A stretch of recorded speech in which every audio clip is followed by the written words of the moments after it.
Hey, Colin, What? you gonna storm Area 51 with me? No. No. No?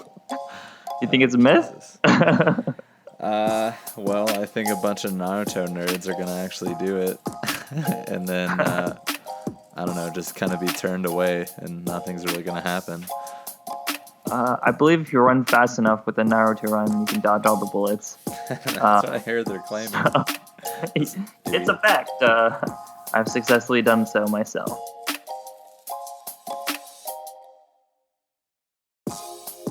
From ALDA, this is the Protect Your Wild podcast. Each Tuesday, we go balls deep into some sustainable stories, wild ideas, and legendary people.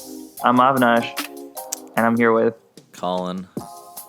and Campbell. we're gonna be busting some myths about climate change.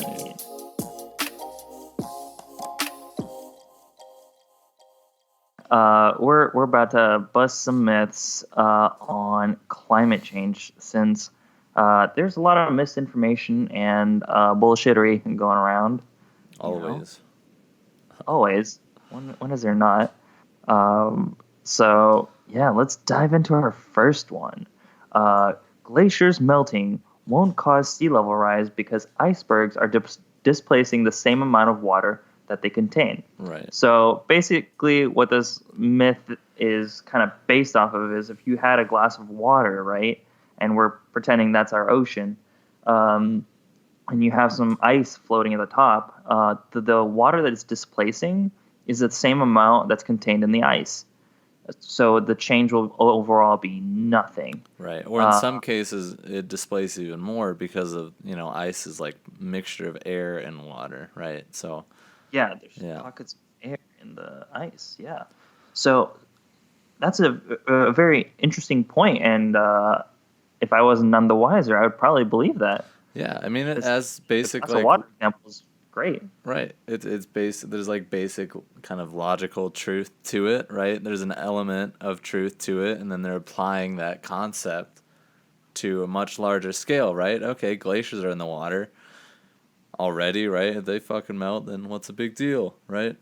How is the ocean level gonna rise? That doesn't make any sense. Yeah, I saw this actually being like on somebody posted on Facebook somewhere is where I first saw it, but yeah, it's pretty simple. We'll break it down here. So, Avinash, what happens when stuff gets hot? Usually it melts. It will melt. That is one thing indeed. And another thing it'll do is expand, right? Yeah. So as the ocean gets warmer, basically it's such a huge, unfathomably huge amount of water that 1 or 2 degree increase will lead to an expansion basically of the water itself, thus making the global level rise, right? So that's one of the major reasons, as listed by the oceanservice.noaa.gov facts sheet on sea level rise. Mm-hmm. And the other big one is kind of obvious. Shit is melting that's also not in the water. Yes. Yeah. So do you think the naysayers will have any clapbacks to those two facts? To those two facts. So doesn't ice expand when it's formed? Right? Yeah. You mean compared to its liquid state? Yeah. So like if Right. you put water in a ice tray, doesn't it slightly expand? Yeah. Same thing with water bottles and stuff like that. So couldn't the argument be made that the ice, when it hits the water and it's melting, it's just not causing that much of water displacement because it's going from a large volume to a smaller volume. Smaller, but not small. That would be the only kind of response to that is like, yeah, though that might be true, in a sense, there is Mhm. still such large amounts essentially that it is gonna have a huge impact. And we have, I don't know if you guys saw that video going around Facebook that NASA did of the seasonal kind of changes in the Arctic ice. But we're going to throw a link to that in the notes, and I recommend you check it out because it's pretty cool, and it shows pretty clearly how, like, old ice, as it's called, the older the ice, the thicker it is and everything, is essentially, like, dying off. And this cycle is getting smaller and smaller as, the oceans freeze and unfreeze and freeze and unfreeze. I think they show it from, like, starting in the 80s up until now or something. Wow. It's really And cool. like the thing is, it compounds because the less ice there is, the less light is bounced back out Yeah. into space. So it's absorbing more of it, and the more the ocean absorbs that energy, the more it heats up, and the more it heats up, the more it helps melt more ice. Yeah. So it's continuously compounding the issue. Right. It's a Um, feedback loop. Yeah.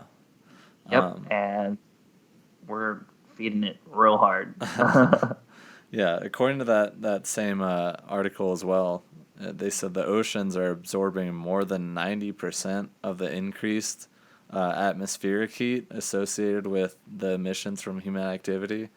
Um, so that's basically saying the impact that we're having is, the impact on the climate that we're creating is more or disproportionately affecting the ocean because the ocean is the largest, darkest, surface area. Therefore, like you're saying, absorbs more heat, and yeah, feeds that cycle. Yeah, that's terrifying. Because if the ocean gets warm, kills a whole bunch of sea life and food, and they'll fuck us up. 'Cause, some of us eat fish. And not only that, like it just messes with our coastlines and a whole bunch of other things. So it's very important that we protect that. Yeah, and on that note, on what it affects, the next myth we have there is that there's not a connection between the natural disasters that for some reason seem to be getting worse and worse these days and climate change, right? Yeah. Can you explain more about that, Colin? Because if I'm not correct, tornadoes and hurricanes and stuff were around before climate change, right? Yeah, they always existed, but here's some factors that are changing with it. With hurricanes, for example, the increased temperatures of the ocean and higher sea levels mean that storm surges as these hurricanes come in are going to push further inland. So that's basically more destruction and the flooding on coastal areas also will increase with that. Excuse me.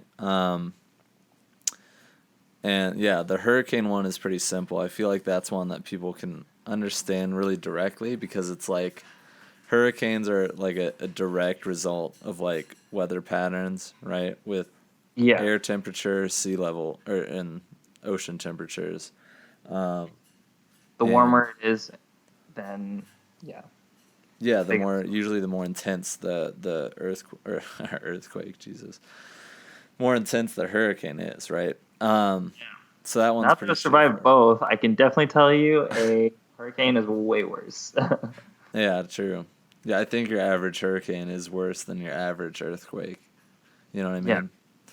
Yeah. Um, yeah. Speaking of which, so you survived the L.A. earthquakes over there? What was that like? Interesting. So you know how like disasters you prepare for are like hurricanes, kind of like tornadoes. You get a tornado warning and you kind of like know what to do. Mm-hmm. Earthquakes, I feel like nobody knows what's happening until it's like basically over, and then you're like, oh, that was an earthquake. Oh my goodness. Maybe some people are really good at like telling like immediately it's an earthquake.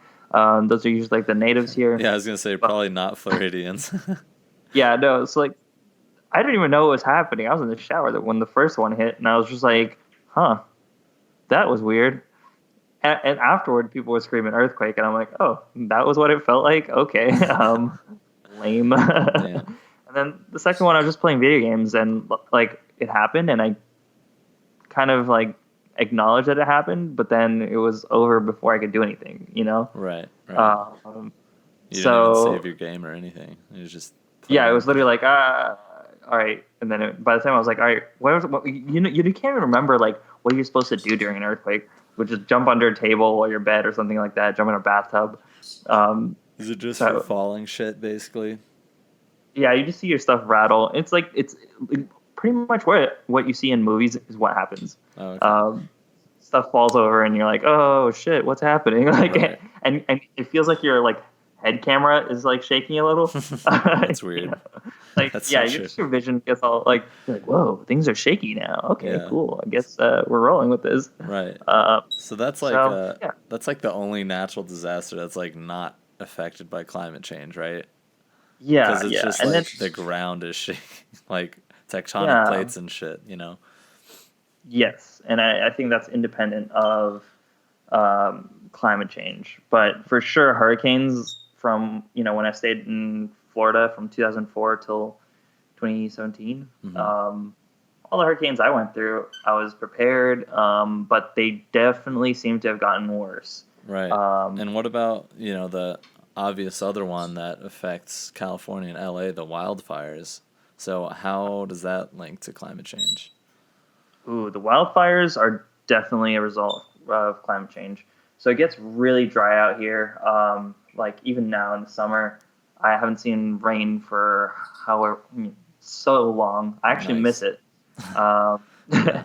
and like everything is just really dry out here. So I can see how stuff can easily be very combustible because you'll see like leaves and stuff and twigs laying on the ground, and it just doesn't get that moisture to like not combust. Right. So over time, I guess it just piles up, and the next thing you know, it'll just take one spark, and then Right. it's It's great tinder. volatile. It's like a Tinder Yeah, bundle or whatever. You're just building up a Tinder bundle and then one little yeah. spark. Mm, That's my fire Yep, LA noise. Tinder, it's on fire. Yeah. Nice. Yeah. Um, But but yeah, yeah, that's it increases the droughts, right? The length and severity of the droughts and so forth. And obviously, plants don't like that. And if the plants are dry, they light faster. Try lighting a wet paper towel on fire. yeah, Doesn't it's work. yeah. I've never actually attempted that, but yeah, Take it that's from an basically expert. what happens. You're an expert on burning paper towels. Yeah, you'd be surprised. Oh, interesting. Um, But yeah, basically, yeah, I agree with this kind of statement, and people who say otherwise are full of crap. I know the current administration tries to deny it and blame it on other things, but it's definitely a result from climate change. That these natural disasters are getting worse. yeah, and more intense. I mean, yeah, and then similarly with tornadoes, all other things that are basically weather related. As the climate is, heating up and stuff, a lot of these weather patterns are getting more intense. So, um, yeah, I mean, it's like basic science stuff. You can Yeah. Google it if you don't believe us. Yeah. So next on the MythBuster list is only 97% of scientists agree that humans are the cause of global warming. So that leaves the question: who is the 3% that disagree? Like Idiots. that makes But no the sense. first, so the first thing about this whole thing that's kind of interesting is that that wording, right?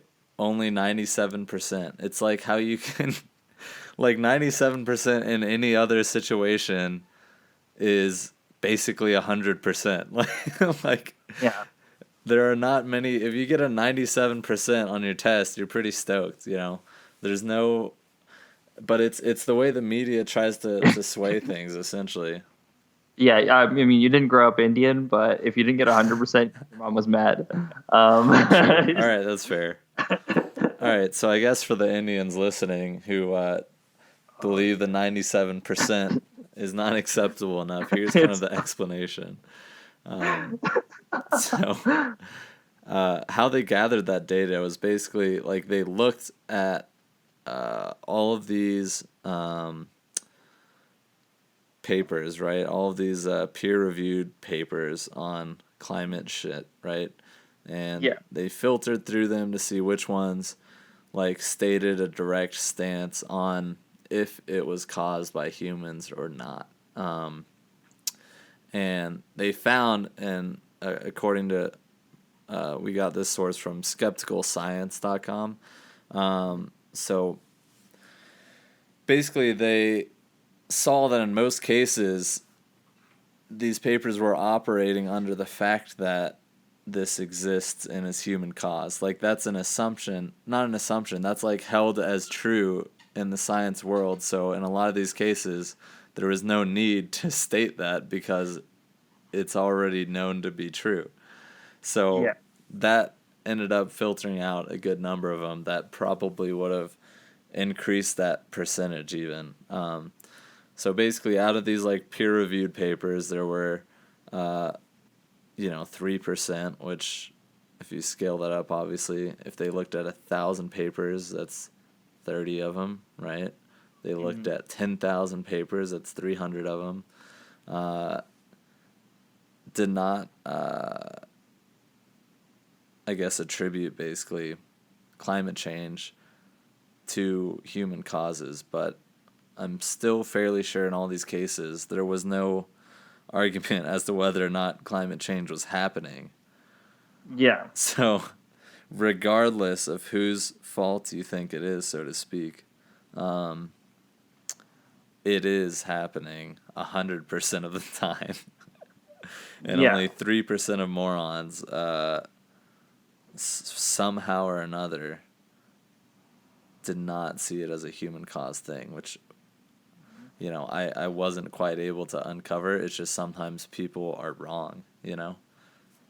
Are these the same people that are arguing like it's part of the natural cycle, or like blaming it on like just it's normal? It's climate will change. Like Right, that's that's definitely one of those big myths that's a part of it, and hopefully we'll be able to put a link to our source for this one, but basically they have, the CO2 chart showing the levels over the past several thousand years, right? They figure this out by ice core samples and so forth.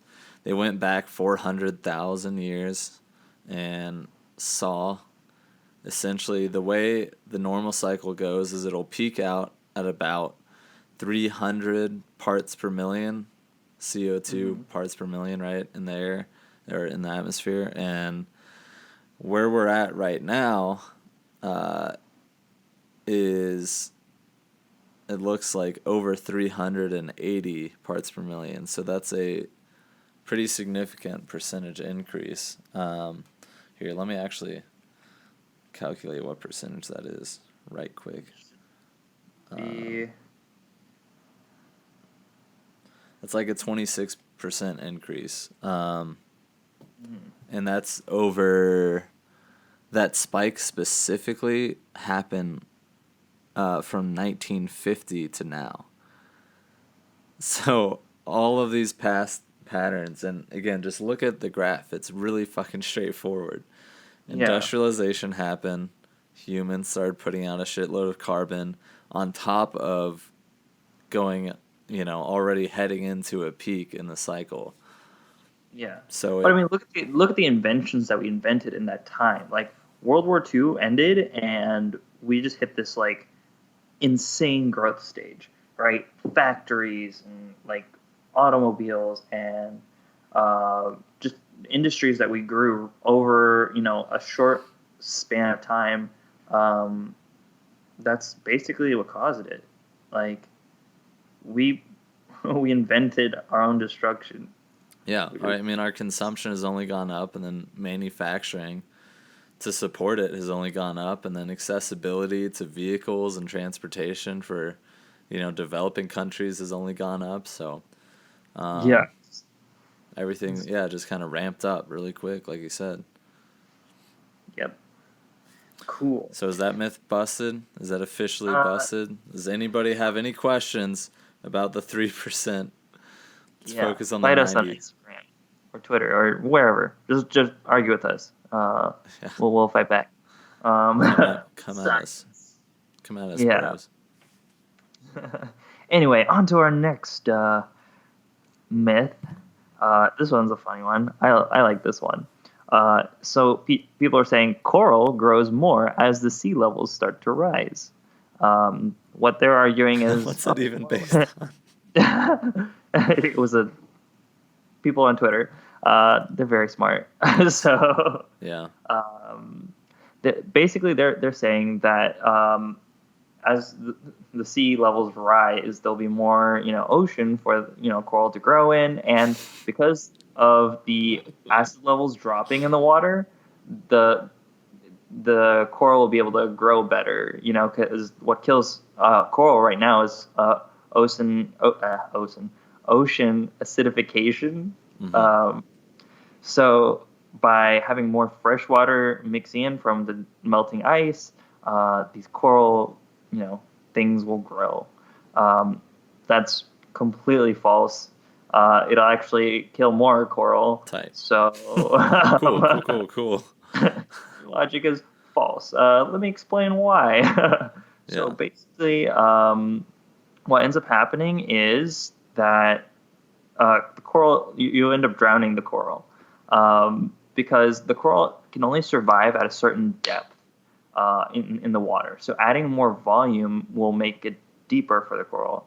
So like if the coral reef is not getting the right amount of light, or it's susceptible to more waves and stuff like that, it gets damaged either way. The deeper it goes, the more sand it ends up getting.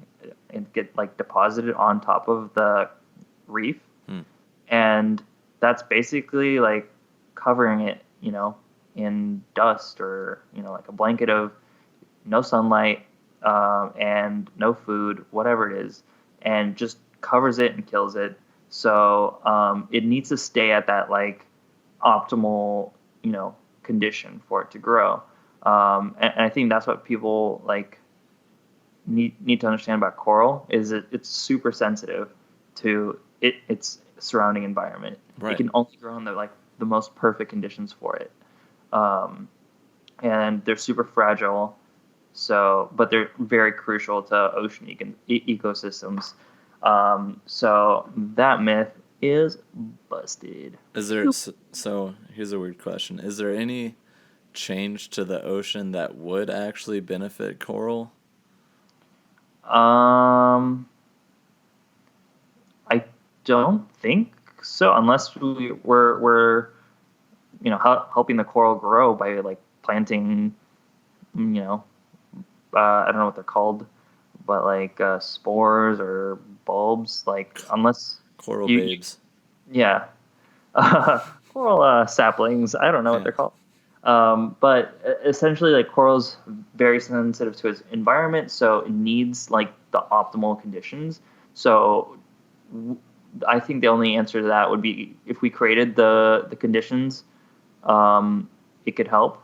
But other than that, we're not making it any more hospitable to that at all. So it's just destroying them. True.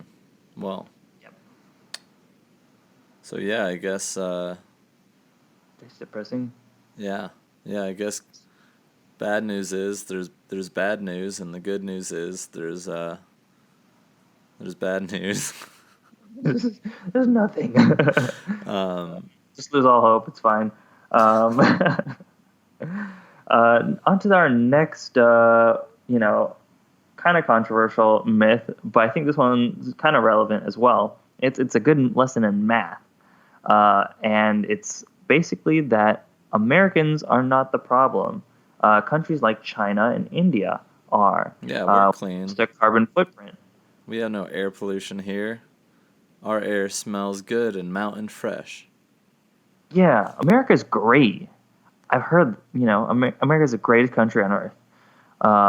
And it's all China and India's fault for polluting our, water and air. So that comes out of the logic that they produce more emissions. So like the net, amount of emissions that they produce for China, it looks like China's the biggest polluter on this planet, right?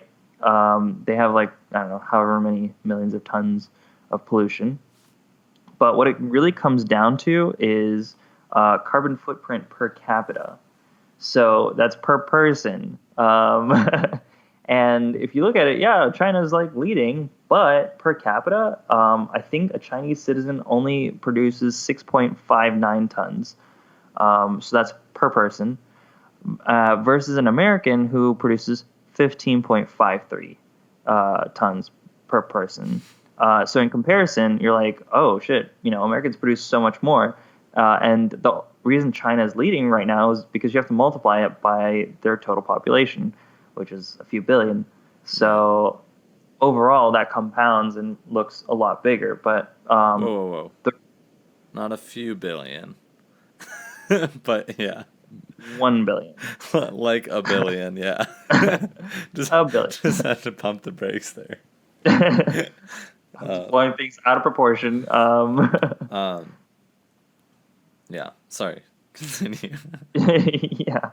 So the other interesting thing is India, their per person or per capita carbon emissions is about 1.58. So compare that to the American, where it's like 15.53.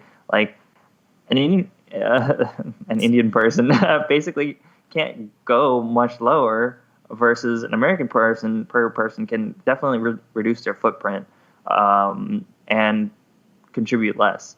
And on that list, though, Americans are actually not the worst, and not per person per capita. They're not the responsible for the most emissions. That title goes to Saudi Arabia at 16.85 tons per person. Nice. So they definitely be more sustainable, but being the fossil fuel capital of the world, not super surprising. I'm not surprised in the least bit. Yeah. So and when your country's like, I guess there's probably a lot of desert stuff that they might have to compensate for, Oh yeah, who actively lives in a desert? You have to get everything driven to you. What is it? Las Vegas. Oh yeah, that's another example. Just hate Las Vegas. Yeah, so yeah, this is again a pretty simple one. I think this is where we can bring some hope back into it, is that though our per person, carbon emissions might be, amongst the highest, like I think we're amongst the top 5 in the world, we have the biggest room for improvement. Like this great quote that I hear, not even quote, just a concept, but it's that we're lucky to get to live in a time where we can make the biggest impact. Like we have a lot of like global issues kind of looming with this climate change stuff, but we're in the time right now where we have the technology and we have the, communication with other countries and relationships that we can, really do something and be the generation, so to speak, that, goes down in history for saving it. Our innovations, our ideas, what we choose to invest in, we have the opportunity to be like the chosen ones. Yeah. We'll be the next greatest generation. The generation that saved the world. Yeah. Yeah, it's like a weird it's like a new type of like world war, right? Mhm. Where now Yeah. alliances have to be formed over, protecting of resources and things like that. Um, Yeah. Man. Yeah. It's an interesting time that we're in. So that's exciting. So that myth's busted. Bam. So I just want to take a second to say we really, really, really appreciate you listening to our podcast. You're awesome for doing so. And if you like what you're hearing, it helps us a lot if you leave a review or subscribe. And feel free to reach out to us at protectyourwildpodcast@gmail.com. We love hearing from you guys and any topic recommendations or what you want to Or learn guests. about.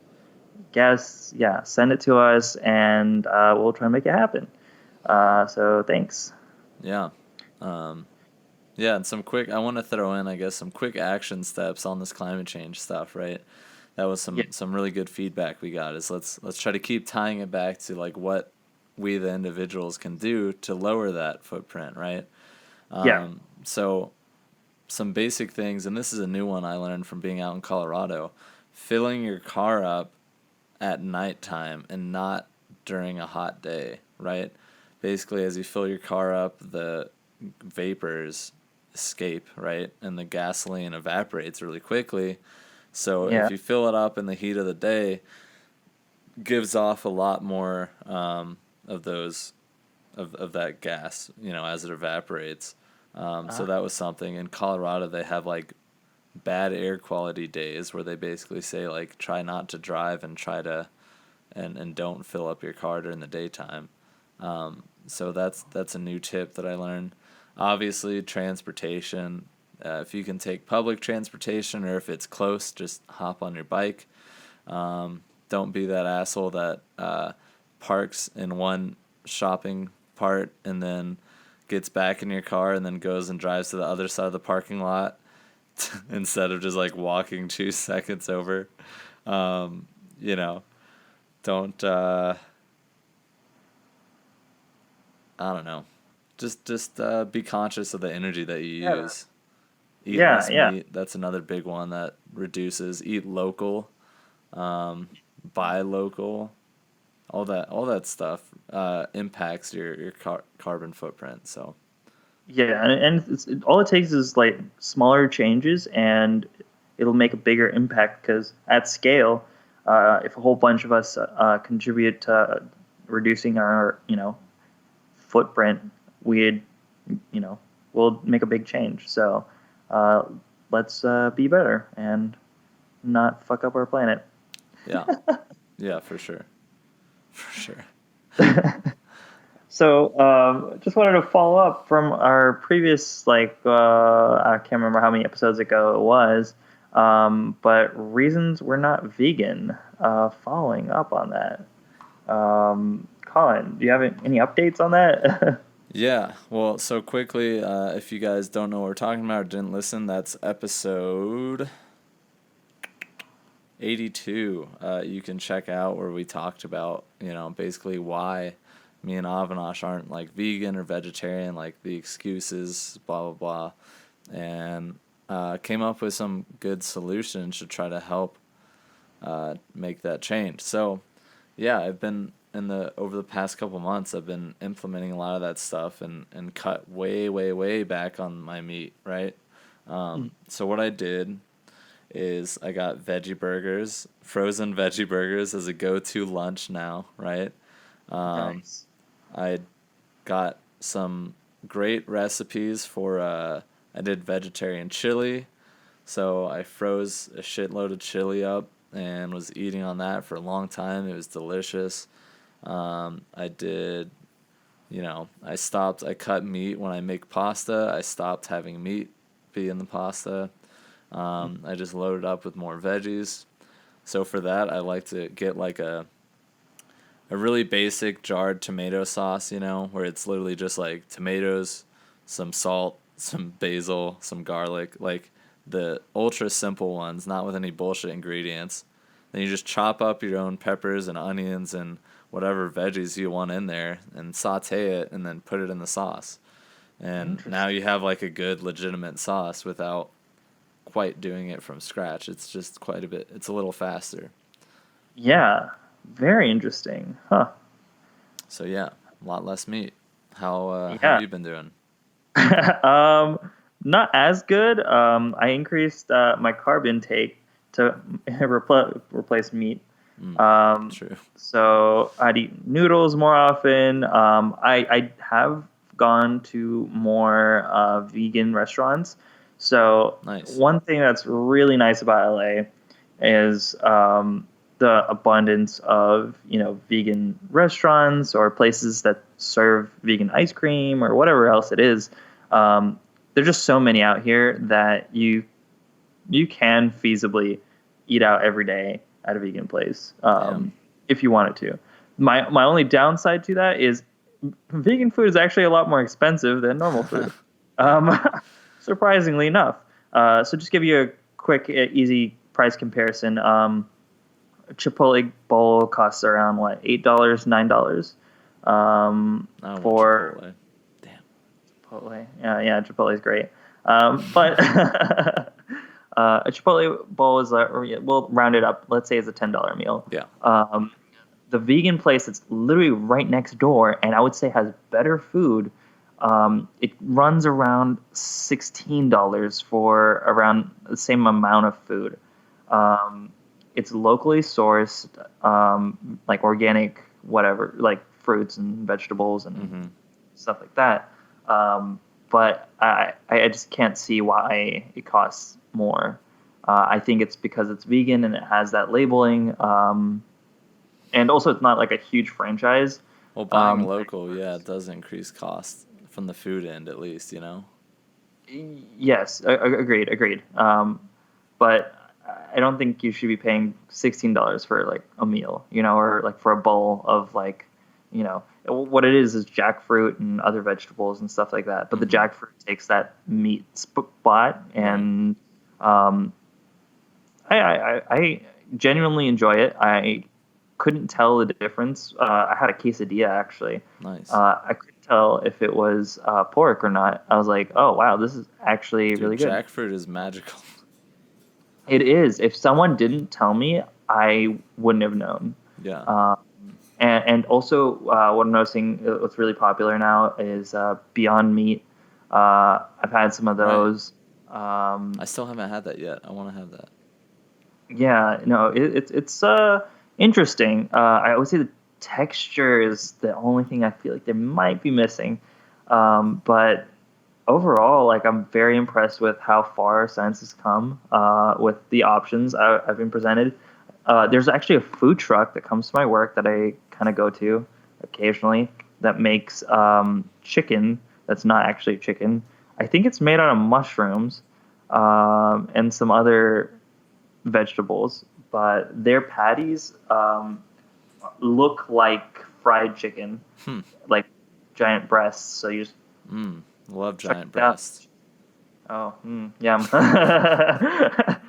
So you have that in those burgers, and I really enjoy those. So that's how I'm doing. I'm not doing like as much as you are, but making small progress Well, I there. still, Yeah. yeah, my guilty pleasure is still hitting that Chipotle bowl, and I do the chicken. I did switch from the barbacoa to the chicken, though, and I feel Oh, like that was a major, major sacrifice I made for the planet. So okay. I mean, I'm it's gonna baby go. steps. I'll do the sofritas next.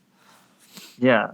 So like one of my friends at work says, just eliminate all animal products that have four legs, and then do it in Yeah, stages, and go from there. So I find it really hard for me to take out dairy. I'm a milk drinker, yeah, uh, yeah, so dude. I'm right there with you on that. like I can drink a whole gallon of milk in like a week and I'll be fine. So yeah, it's gonna be tough for me, but I'm trying my best to reduce that. Right, right. Well, yeah, cool. I mean, I hope that that was helpful to you guys and that you start, considering making some of the switches yourselves. Like, my lifestyle's no worse. I'm just a little bit more considerate. And, I just cut out meat of things that, you know, the meat isn't like the main piece of the meal. Like chili without Yeah. meat is still fucking delicious. Yep. Also, when you're getting food to go, right? So, like, what we'll say, I live the bachelor life, kind of. I don't cook, bit of a bum, and I'll get City takeout a life. lot. Yeah, and you live in a city, and like, yeah, who cooks? So anyway, um, when you're like getting food to go, the overpackaged things. So like, think about Chipotle. I know we're referring to Chipotle a lot. But it's just like a easy standard example. Yeah. They'll wrap your burrito up and then they'll chuck it in a brown bag, and it's like not necessary. So I usually just tell them, you skip the bag. I'll just carry the burrito in the foil, like that Right. works too. Just don't wrap it like an idiot, and we're all good. Yeah. So yeah, just small things like that. You don't need an extra, plastic bag to go with your stuff. So just ask, and I'm sure, 100% sure, no restaurant is going to deny that request. No, not at all. So yeah, that's small things you guys can do to make a bigger impact. Yeah. And speaking of making an impact, our warden or wanker, it's back, Yeah. baby.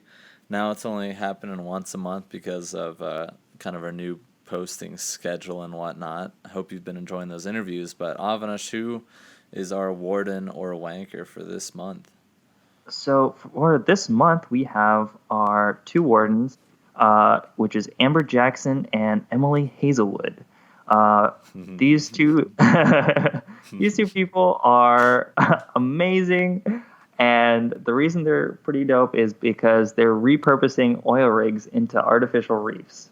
So you're like, whoa, what does that mean? So basically, the story behind this was these two ladies were listening to these fishermen brag about, oh yeah, there's so much fish near these oil rigs, and yeah, it's like the best fishing spots over here.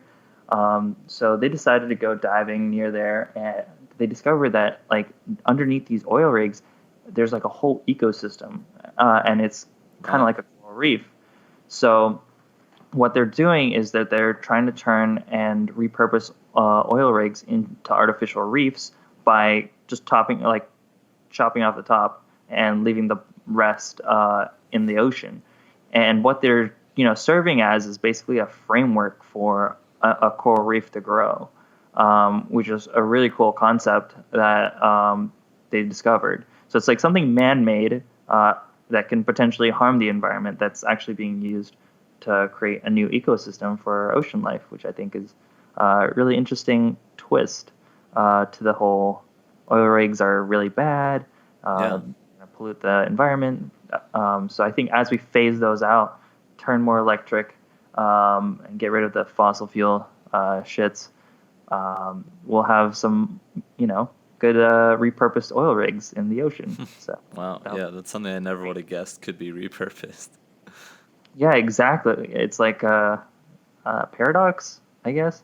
So shout out to those two people for figuring that out. And Yeah, you have really cool names. What did they sound like? I don't know. You said something. So initially when I read them, I was like, you sound like porn star names. No I had to offense. make them say it. I So know. that's Amber Jackson and Emily Hazelwood. They are wardens with a They're questionable history. No, I'm kidding. They're amazing. So yeah, shout out to them. They're cool. And yeah, if you like what you heard, please subscribe, leave us a review. It helps us out a bunch as we're trying to like grow and get more sponsors and guests. And if you'd like to contact us, shoot us an email at protectyourwildpodcast@gmail.com. And yeah, make sure you like, comment, subscribe, and all the links and references we make. We have like links in our show notes, so peep those. And yeah, am I forgetting anything, Colin? Protect your wild. Thanks again, everyone, for listening. We really do appreciate it. And don't forget to check out our blog and subscribe to our email list at aldalifestyle.com. That's where you'll get the discounts to these dope brands we're talking to. And there will be another interview with another dope brand next week. So I hope you're looking forward to it, and we'll catch you then.